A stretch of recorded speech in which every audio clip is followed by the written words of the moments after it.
View view view এই হচ্ছে সেই অসাধারণ ভিউ। ভাইরে ভাই, এত সুন্দর জায়গা আমার লাইফ আমি জীবনও দেখি নাই। আমার দেখা ন্যাচারাল সব থেকে শ্রেষ্ঠ সৌন্দর্য, সত্যি বলতে কল্পনা কেউ হার মানাবে। যেখানে পাহাড়, পর্বত, লেক এবং সুন্দর সুন্দর ফুল যেগুলা পরতে পরতে সাজানো ছিল। মেইন কথা হচ্ছে এরকম সবকিছু একসঙ্গে জায়গা খুব কমই পাওয়া যায়। এই এভরিওয়ান, আসসালামু আলাইকুম। আমরা যাচ্ছি আজকে দক্ষিণ কোরিয়ার অসাধারণ নয়বিরাম সৌন্দর্য স্থানে, যেখানে আমি আর আমার সুন্দর সুন্দর হ্যান্ডসাম বন্ধুরা মিলে গিয়েছিলাম। তার জন্য পাগলামি ছাগলামি কোনো কিছু বাদ রাখি না। এখন আমরা পাহাড়ে চড়বো। আজকে আমরা প্রচুর পরিমাণে ফুলের সাগরে ঘুরবো। এটা হচ্ছে দক্ষিণ কোরিয়ার গাংহন্দো, যেটাকে আপনার সুইজারল্যান্ডের সাথে তুলনা করা হয়। যেখানে পাহাড়ের বুক চিরে বিশাল বড় বড় সাইজের রাস্তা, দেখতেই যেন একদম চোখ কপাল উঠে যায়। এবং দুই সাইডে বিশাল সাইজের পাহাড়, যেগুলো আপনার নয়নাভিরাম সৌন্দর্য আরো বেশি আকর্ষণীয় করে তোলে। শুধুমাত্র এই জায়গাটা উপভোগ করার জন্য আমরা দক্ষিণ কোরিয়ার সিউল রাজধানী থেকে প্রায় 350 কিলোমিটার দূরে অবস্থিত গাংহন্দোতে আমরা পৌঁছায় যাই। এমন জায়গা দেখা তো ভাই শুধু কপালে বলি হাই হাই হাই, কোথায় আসলাম আমরা। এটা হচ্ছে স্পটের পিকচার। আমরা ভিতরে ঢোকার পরে দেখি বিশাল সৌন্দর্য, আমাদের সবারই মন খুশি হয়ে গেছে। আর এটা হচ্ছে আপনার মিনি টেম, যেটার মাধ্যমে আমাদের পুরো এরিয়াটা ঘুরে দেখাবে, প্লাস হচ্ছে বিভিন্ন স্পটে নামিয়ে দিবে। সেখান থেকে আমাদের ইচ্ছা মতো আমরা ঘুরে ঘুরে দেখতে পারবো। মিনি ট্রেনে চড়ার পরে আপনার টিপ টিপ করে চলা শুরু করছে এবং আশেপাশের সৌন্দর্য আমাদের দেখা শুরু হয়েছে। পৃথিবী এত সুন্দর, এই জায়গাতে না আসলে কখনোই বুঝতেই পারতাম না। বিভিন্ন স্পটে আপনার থামতেছিল এবং নতুন নতুন লোক উঠতেছিল। আবার কেউ আবার যেসব জায়গা পছন্দ হচ্ছে সেখান থেকে তাদের মতো উপভোগ করতেছে। প্রায় 5 মিনিট আপনার মিনি ট্রেনে বসে থাকার পরে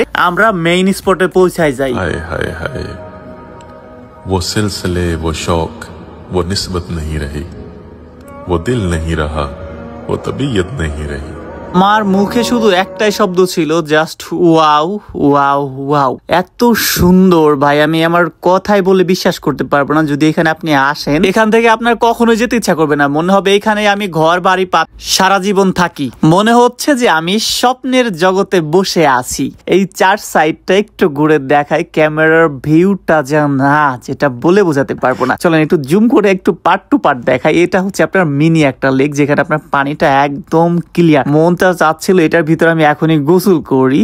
এবং এখানে আরো নতুন নতুন ফুলের বাগান করতেছিল, যার ফলে আপনার পরবর্তীতে যখন ফেস্টিভ্যাল হবে সবাই এখানে উদযাপন করতে পারবে। আরো সেরা আকর্ষণ হচ্ছে এখানে আপনার বেগুনি কালারের ফুল, যেগুলো আপনার যেমন ঘিরান তেমন সৌন্দর্য।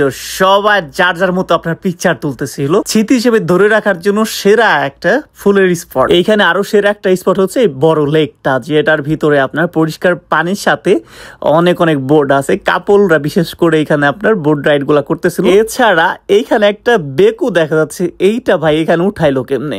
এইখান থেকে আপনার জাম্পিং করার অপশন আছে, মানে আপনার প্রাগ রাইডিং যেটাকে বলে। এক কথায় এখানে এসে কলিজাটা একদম ঠান্ডা হইয়া গেছে। আপনারাও যে আসেন না কেন, এখানে আসলে পারে যে কারো মন একদম উৎফুল্ল থাকবে। এই জায়গার আর এক পাশে ছিল লেভেন্ডার ফুল, আপনার বেগুনি কালারের ফুল হয় এতটা অসাধারণ, যেখানে মানুষ একদম মৌমাছির মতো উঠে পড়ে লেগেছে ছবি তোলার জন্য। যার ফলে আমরাও মনে মনে ভাবতেছিলাম এখানে এসে হয়ে গেছি ধন্য। আশেপাশের ভিডিওতে একটু এক্সপ্লোর করে দেখাই, সবকিছু মিলে পুরো কিন্তু জায়গাটা করতেছিল খাই খাই। সত্যি কথা এটাই, এরকম একটা জায়গা আসলে ভিডিও বা কথায় প্রকাশ করে লাভ নাই। যদি পারেন এসে দেখে যাবেন, একবার আসতে পারলে মন ভরে শান্তি পাবেন। আরো অনেক অনেক করছিলাম ভিডিও, যেগুলো আসলে এখন একটা ভিডিওতে না দেখিয়ে পরবর্তীতে ছোট ছোট করে বানিয়ে পাঠিয়ে দিব। এরকম মজার মজার ইন্টারেস্টিং ভিডিও পেতে অবশ্যই চ্যানেলটা ফলো করে পাশে থাকবেন। আল্লাহ হাফেজ।